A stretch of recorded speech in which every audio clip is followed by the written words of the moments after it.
Kitabu cha Maira mlango gana mwenga 48 mstari wa kwanza hadi wa 15 hanamba nalikwe ye Bwana mwamba wangu, iye afundishaye mikono yangu na malaga kupigana, iye ananihenza na ni ngome yangu, chimbiriro yangu na mkomboli wangu, ngao yangu ni chimbiriraye kwakwe, nde ashindaye mataifa na kugaika chini yangu. Ewe Bwana, mutu ni kitu chani sana hata umujali, mdamu ni noni sana hata umuririkane, mdamu ni herepo mzito usikuze zihere kivurivuri kikiracho. Kuzanye kwa mlunguni kwako hewe Bwana na utime hotsi, guta mirima ili imboze mosi, rehalumete lutamuse maadui, tsuhamivia kwako na wachimbize, goloza mkono wa kwako kula dzulu, nikombole na uniokole kula kaiza madzi manji. Kula mikono ni mwajeni, Mario makanwa gao gatele ulongo na manapa ulongo.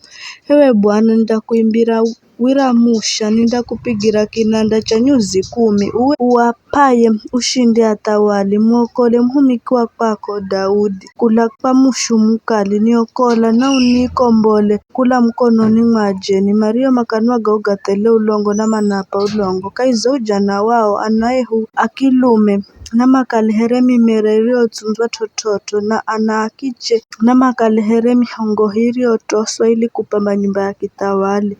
Saga zehu na zale mavuno ga kila aina, ngonzi zehu na zishale malifu na malifu nyandani mweho, ng'ombe zehu na zivuhe mizigo miziho, kusikale na kushambuliwa kaiza kuta zehu, hedu kutsanganywa na kuhirikwa kure, hedu kiriro cha tabu kaiza ngira zehu, baha atu Mario na hali za iyo, baha atu Mario mlungu wao ni Bwana.